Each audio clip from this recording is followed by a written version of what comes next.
Welcome to the Trackpads podcast, your go-to destination for exploring the rich history, strategies, and leadership lessons of warfare. Please don't forget to like and subscribe to the podcast and sign up for the weekly newsletter. You can also explore more by visiting trackpads.com. The battle for Mosul, Iraq. The early morning silence over Mosul shattered as coalition airstrikes rained down on strategic Islamic State positions, marking the beginning of one of the most grueling urban battles of the 21st century. Iraqi soldiers, backed by Kurdish Peshmerga forces and an international coalition, prepared to reclaim Iraq's second-largest city, which had been under Islamic State control since June of 2014. The fight for Mosul would be long and devastating, testing the limits of urban warfare and pushing both military forces and civilians to their breaking points.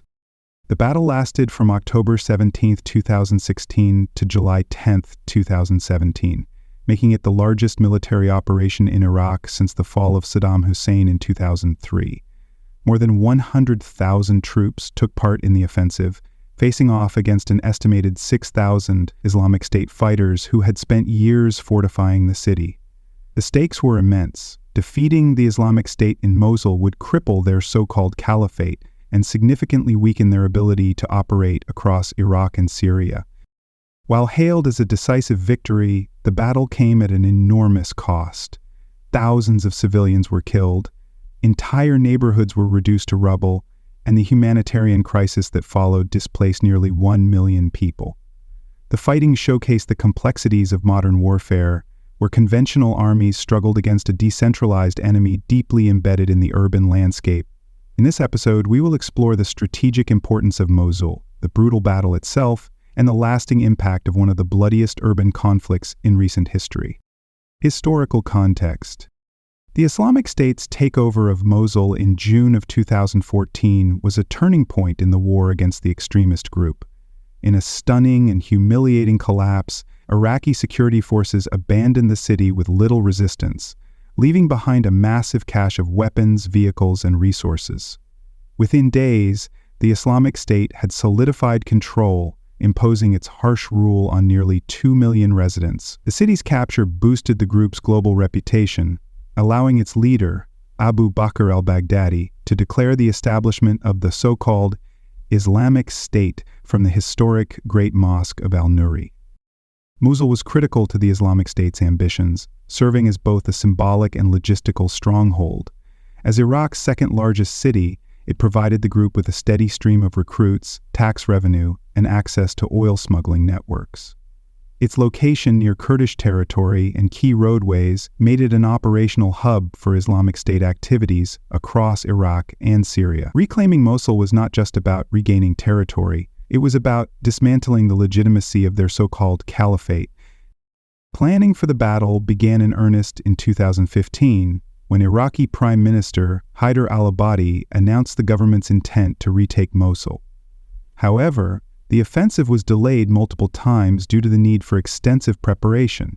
The Iraqi military, still recovering from its collapse in 2014, required months of training and restructuring. Meanwhile, coalition airstrikes targeted key Islamic State positions, weakening their defenses ahead of the ground assault. Intelligence operations also played a vital role, gathering information on enemy fortifications, tunnel systems, and command structures. The coalition assembled for the battle was diverse and complex, comprising over 100,000 fighters. The Iraqi army and elite counterterrorism service spearheaded the assault, supported by Kurdish Peshmerga forces, federal police, and the Popular Mobilization Forces, which were a collection of predominantly Shiite militias. The United States and other international partners provided air support, intelligence, and special forces assistance. Despite their common goal, tensions among these groups, especially between the Iraqi government and Kurdish forces, complicated coordination efforts. The Islamic State had spent years preparing Mosul for a prolonged battle, transforming it into a fortress. The group dug extensive tunnel networks to move fighters undetected, placed thousands of improvised explosive devices throughout the city, and fortified key buildings. Civilians were forcibly kept in Mosul to serve as human shields, preventing indiscriminate coalition bombing. Many of the Islamic State's fighters, including foreign jihadists, were determined to fight to the death. As the battle loomed, it was clear that retaking Mosul would not be a swift operation. It would be a slow, grinding, and costly fight. The battle itself. On October 17, 2016, the long-awaited operation to liberate Mosul began. In the early hours of the morning, the Iraqi army, Kurdish Peshmerga, and various militias launched a coordinated assault on the outskirts of the city. Backed by heavy coalition airstrikes, ground forces advanced from multiple directions, first targeting villages and highways leading into Mosul. Islamic State fighters mounted a fierce defense using roadside bombs, suicide bombers, and sniper fire to slow the offensive. Despite this resistance, Iraqi forces made steady progress, securing several key positions within the first week. By late October, the battle had moved into the eastern districts of Mosul, where Iraqi troops encountered stiff opposition. The Islamic State had transformed the city into a deadly maze, lining streets with explosives and positioning fighters in narrow alleyways for ambush attacks. Suicide car bombers struck advancing Iraqi units, inflicting heavy casualties. The fighting quickly became a block-by-block struggle, with troops forced to clear houses and buildings one at a time. Progress slowed significantly as urban combat intensified, with Iraqi forces often taking days to secure a single neighborhood. The elite counterterrorism service played a pivotal role in the eastern Mosul offensive. Trained by United States Special Forces, these highly skilled fighters led the charge in the most dangerous areas. Their small unit tactics and adaptability proved essential in navigating the Islamic State's urban defenses. However, the brutal nature of the battle took its toll, with the counterterrorism service suffering significant casualties. Despite the losses, Iraqi forces steadily pushed forward, and by January of 2017, eastern Mosul was fully under government control.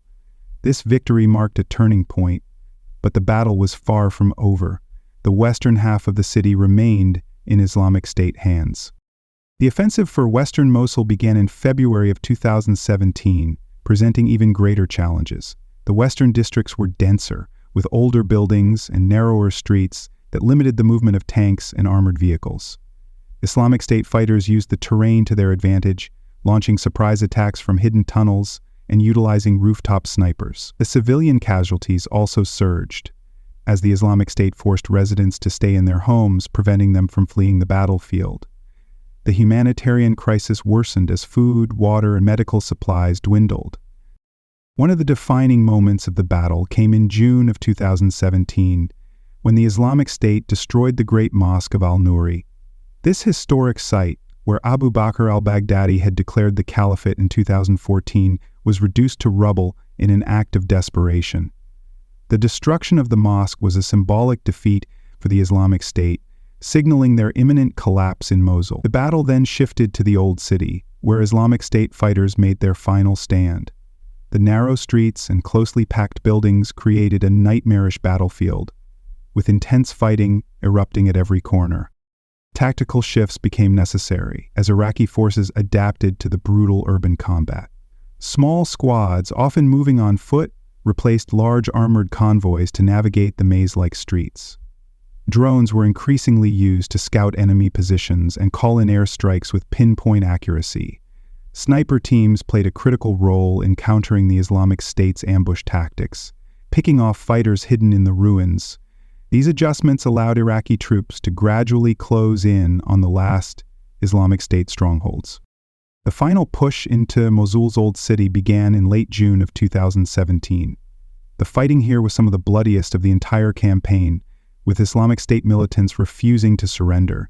They used civilians as human shields, executed those trying to escape, and launched suicide attacks to delay Iraqi advances.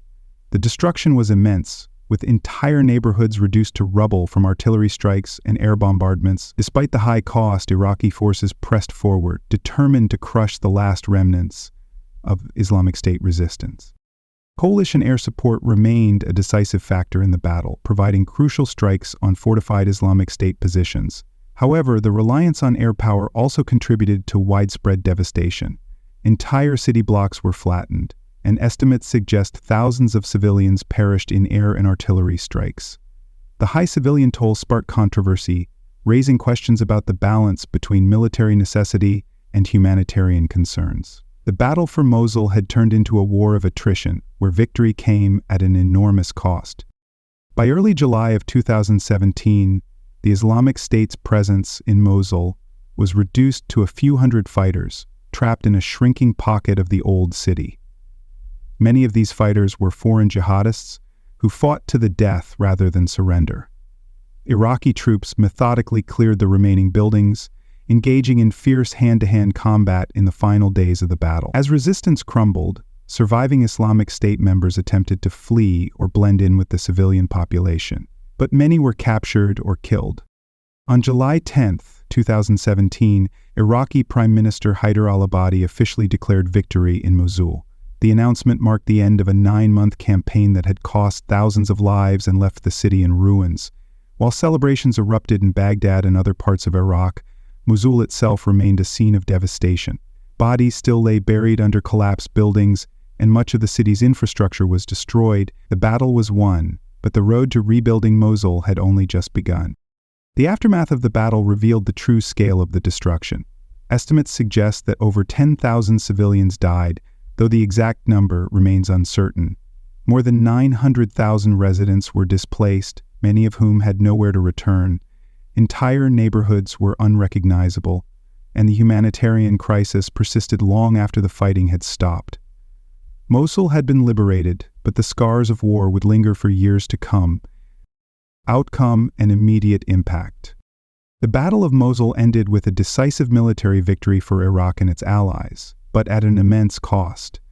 The Islamic State was completely driven from the city, marking one of the most significant territorial losses for the extremist group. However, the devastation left in the wake of the battle was staggering. Much of Mosul lay in ruins, with entire districts reduced to rubble from months of airstrikes, artillery bombardment, and intense urban combat. The city's infrastructure, roads, bridges, hospitals, and schools had been nearly obliterated, leaving the remaining population in dire need of assistance. The human toll of the battle was equally harrowing. Conservative estimates suggest that at least 10,000 civilians perished, though some reports place the number even higher. Many were killed by the Islamic State during the occupation or in the final weeks of intense fighting. Thousands more died in airstrikes or were caught in crossfire as they attempted to flee. Iraqi military and coalition forces also suffered heavy casualties, with estimates indicating that at least 1,200 Iraqi troops and 8,000 Islamic State fighters were killed. The high death toll highlighted the brutal nature of the battle and the complexities of fighting in a densely populated urban environment. Politically, the victory in Mosul was a major milestone for Iraqi Prime Minister Haider al-Abadi, who declared the city liberated on July 10, 2017. The win bolstered the Iraqi government's position both domestically and internationally, demonstrating that the Islamic State could be defeated through coordinated military action. However, the battle also exposed deep-seated challenges within Iraq, including sectarian tensions, governance issues, and the difficulty of reintegrating a war-torn population. The Iraqi government now faced the daunting task of rebuilding not just Mosul, but also public confidence in its ability to govern effectively. The Islamic State, though defeated in Mosul, was far from eradicated. The group quickly transitioned from a territorial force to an insurgency, launching sporadic attacks across Iraq. Suicide bombings, ambushes, and targeted assassinations became common tactics as the Islamic State sought to maintain relevance. The loss of Mosul significantly weakened the group's operational capabilities, but its ideology and influence persisted, continuing to pose a security threat across the region. The battle had won a critical victory on the battlefield, but the ideological fight against extremism remained an ongoing struggle. Rebuilding Mosul in the aftermath of the battle proved to be an overwhelming challenge. With over 900,000 people displaced, humanitarian organizations scrambled to provide aid, but the scale of destruction made recovery slow and difficult. Essential services such as water, electricity, and healthcare were virtually non-existent in many parts of the city. Clearing unexploded ordnance and improvised explosive devices left behind by the Islamic State added another layer of complexity to the rebuilding effort. While efforts to restore Mosul began almost immediately, progress was uneven, and for many residents, the scars of war remained a daily reality. Legacy and analysis. The liberation of Mosul dealt a significant blow to the Islamic State, marking the beginning of the end for their territorial control in Iraq. The loss of their largest urban stronghold shattered the group's claim of a functioning caliphate and disrupted their ability to conduct large-scale military operations. However, while the Islamic State lost territory, the ideology that fueled its rise remained intact. The battle forced the group to adapt, shifting its tactics from open warfare to insurgency, relying on sleeper cells and guerrilla-style attacks across Iraq and Syria.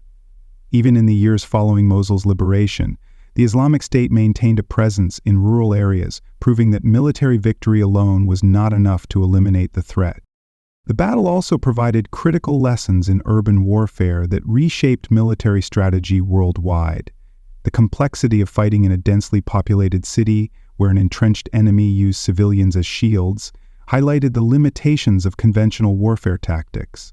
Coalition forces had to adapt, integrating drone surveillance, precision airstrikes, and small unit tactics to counter the Islamic State's defenses. The experience of Mosul has since influenced military doctrine, with many nations reassessing how to conduct urban combat operations while minimizing civilian casualties and infrastructure damage. For Iraq, the victory in Mosul was both a triumph and a test of resilience. While the defeat of the Islamic State was a moment of national unity, deep divisions remained between Iraq's various factions. The battle exposed tensions between the central government, Kurdish forces, and Shiite militias, which had fought together against the Islamic State but had competing interests in post-war Iraq. The destruction of Mosul also raised pressing questions about reconstruction, governance, and the prevention of future extremist uprisings. If the underlying economic and political grievances that contributed to the Islamic State's rise were not addressed, Iraq risked facing a new cycle of instability. More broadly, the battle underscored the evolving nature of modern warfare, where non-state actors can challenge conventional militaries in prolonged, high-intensity conflicts. The lessons of Mosul extend beyond Iraq, serving as a case study for future conflicts involving extremist groups embedded within urban populations. The cost of the battle, both in human lives and in the physical destruction of an entire city, serves as a sobering reminder of the challenges nations face in confronting terrorism and rebuilding in the aftermath of war. The Battle of Mosul was a turning point in the fight against the Islamic State, proving that the group's so-called caliphate was unsustainable in the face of coordinated military opposition. However, the victory came at a tremendous cost. Thousands of lives were lost, and the city itself was left in ruins. The battle demonstrated the resilience of Iraqi forces and the determination of coalition partners, but it also exposed the immense challenges of urban warfare and post-conflict recovery. For many Mosul residents, liberation was bittersweet, as survival came with the burden of rebuilding shattered homes and lives. Beyond its immediate consequences, Mosul serves as a lasting example of both the triumph and tragedy of modern war. The military success against the Islamic State was undeniable, yet the scars of battle remain, reminding the world that defeating an enemy on the battlefield is only part of the struggle. The deeper fight against extremism, instability, and the conditions that allow groups like the Islamic State to rise continues long after the last shots are fired. The story of Mosul is not just about victory, but about resilience, sacrifice, and the long road to recovery that follows in war's wake. Thank you for tuning in to this episode of the TrackPass podcast. Don't forget to check out the TrackPass online newsletter, where we take things to the next level with multimedia content. Each issue features fascinating and informative photos, videos, and articles that bring the stories of military life to you in a dynamic and engaging way. Be sure to subscribe at trackpass.com to stay informed and entertained. Until next time, stay curious and keep exploring the incredible world of military history and life.